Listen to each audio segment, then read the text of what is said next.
Hello, vinyl community and others. This is Brian in Toronto. I'm going to call this video Recent Finds July 2023 Part 2 because the last Recent Finds video I did was all Sloan records. I'm going to call it the Sloan Show because I had gone to the Sloan garage sale and showed some items from there, plus a couple of other things I picked up from the band. So that was all Sloan records. I think there were 7, but now I'm going to move on to other things that I didn't get around to showing because they weren't Sloan records. So let's start with this record from OMD, Orchestral Maneuvers in the Dark. This is called Dazzle Ships, the record that famously lost them thousands of fans because the records that came before this they had hints of experimental tight kind of music on it, but they always had something that was very straight ahead and accessible, like Enola Gay, Electricity, like Messages, those kinds of songs. But with this record, the third record, they really broke into this more experimental territory. Not to say they didn't continue with some of the more poppy songs. You know, Genetic Engineering is on here, Telegraph is on here. So those are really well-known, upbeat, danceable songs. But on this record, they took experimentation to a new level to create a record that really divided fans. They lost fans, but years later, it was regarded as being a very important record. I think people like Radiohead have commented on this record. So this is the reason I have it is because it's the 40th anniversary edition. There's the hype sticker, and it was remastered at Abbey Road. 2 pieces of vinyl, the original album plus an album of bonus material that was mixed and curated by Paul Humphreys. And of course, if you watch my channel, you'll know that some time ago I did a very lengthy series on OMD, which was, I think it might have been 6 or 7 parts when I went through my entire OMD collection. So when this came out, I realized I had to get it, but other people have acted faster. For example, Mike, PC31, the Vinyl Policeman, had this and showed this well before I had it. So he was on it. And I was a bit slow to get it, but here is the original album on this silvery gray vinyl, and the bonus disc is on this blue vinyl, and this has some demos. So it has an early demo of Telegraph, of Silent Running, Solar So's the Avenue demo. It's got Shakespeare. I don't know what that. I mean, I have heard it, but I wasn't sure what that was. Untitled Instrumental, In Heaven Above, a demo of Noi, and a live version of Telegraph. So something for the hardcore OMD fan. I'm not sure if you'd want it if you're a casual fan, and if you already have Dazzle Ships, it's probably not enough there that would make you want to get it. So I don't know. You can get it or not get it. So moving on to a Canadian band, and this is a legendary Canadian band called the Tragically Hip. Really, really famous here and other places. I don't know to what extent they're well known in other places. I know they are, but I just don't know the level of fandom down there. But this is volume 1 of Your Favorites. And before this was released, the band had fans go to its website and choose what they thought should be included on a compilation, and so they released what the top votes were, heavily skewed towards the earlier records, and it kind of fades out near the end. But this came out in 2005 originally on CD. So this is 19 tracks. Volume 1 is 19 tracks. First track, No Threat, is a new track. Comes on 2 pieces of vinyl, black vinyl, no polyline sleeve. Comes with a insert. Now here's the band, and of course you may recognize Gord Downey here, who tragically died some years ago prematurely. It was a sad day for Canada. They went on a cross-country final tour, which was the last show of which was broadcast and watched by millions of people. So it was a really sad event, and they're known for a lot of Canadian references in their music and Canadian history and that kind of thing. So this volume has a poster of the cover art, and on the back some images and information about the releases. So it has the records released from 1987 up until 2004, just before this compilation came out. So, a really good thing to have if you're a Tragically Hip fan. And naturally, I have volume 2, which has 18 tracks, and the last track of which is also a new track.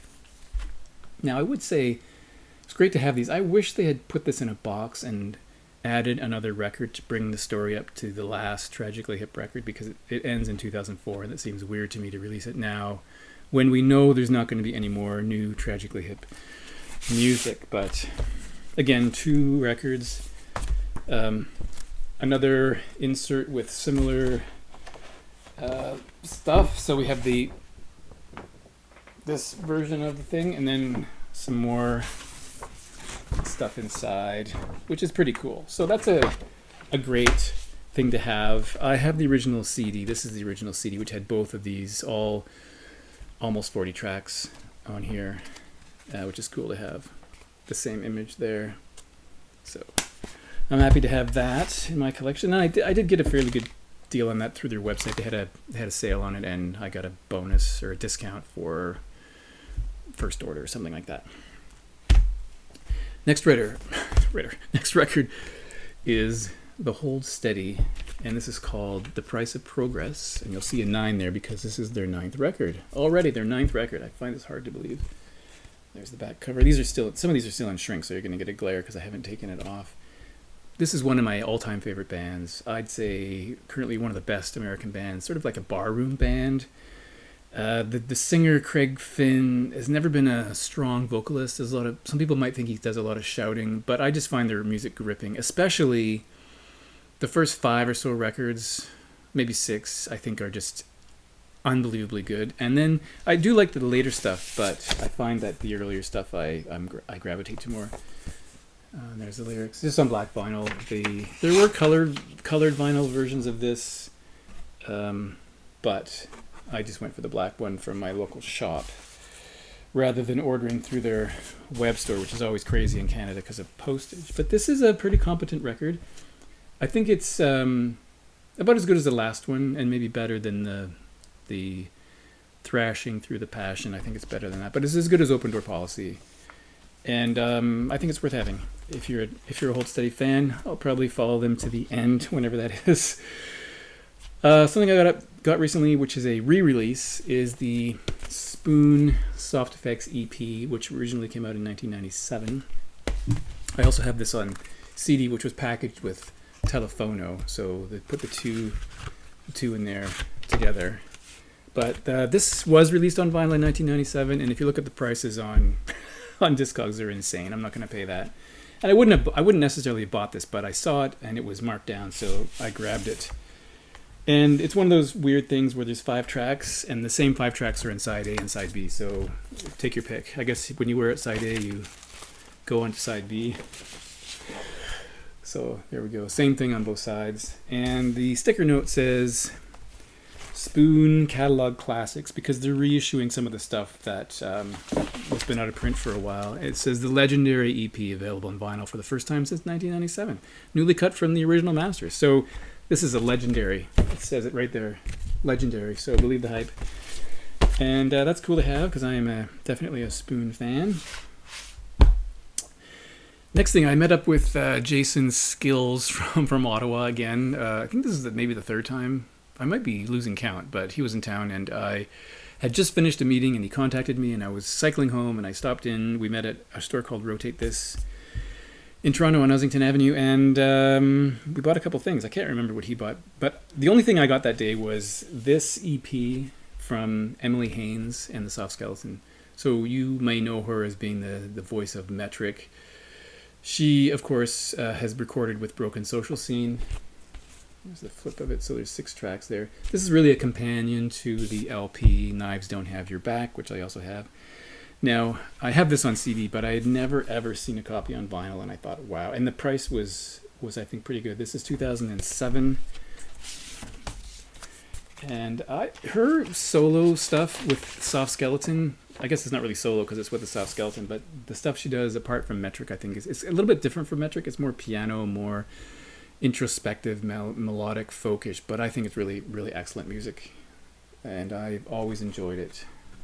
And if you don't have Knives Don't Have Your Back, that's just a really great record. You know, Dr. Blind is on there, really, really good. So I had to buy that. And the last thing is something I've had on CD for like forever, and have never owned the vinyl copy because every time I see one, I just think it's more than I want to pay. I don't really like duplicating, although I just duplicated 2 things, what I have on CD, but sometimes I like to have the vinyl, and this is one that I finally found for a really good price Black and Blue from the Rolling Stones, which I think is maybe an unheralded record. I know people who like the Rolling Stones know this is a great record, but if you asked casual people, I don't think they would mention this because I don't think it doesn't have like a huge hit like some of the Stones albums do. So, but I have always loved this record. I think it's really, really good, and the price was good, the condition was good. So, yeah, it's got Melody, In Agree to Fool to Cry, Hot Stuff, Hand of Fate, great. Cherry O Baby, the cover version. Memory Hotel, which I think is a great track too. This is a really good record, and I'm surprised I didn't have it after all these years. And I'm going to forget what the date was on this. Is it 70? Doesn't tell me, and I can't remember. 76. I almost said 76, and I doubted myself at that last minute. I should have gone for it. Okay. Anyway, those are some recent finds. I have more that I will show. Maybe I'll wait till August just to not have 3 in the same month. But anyways, thanks for watching once again, and I'll talk to you next time.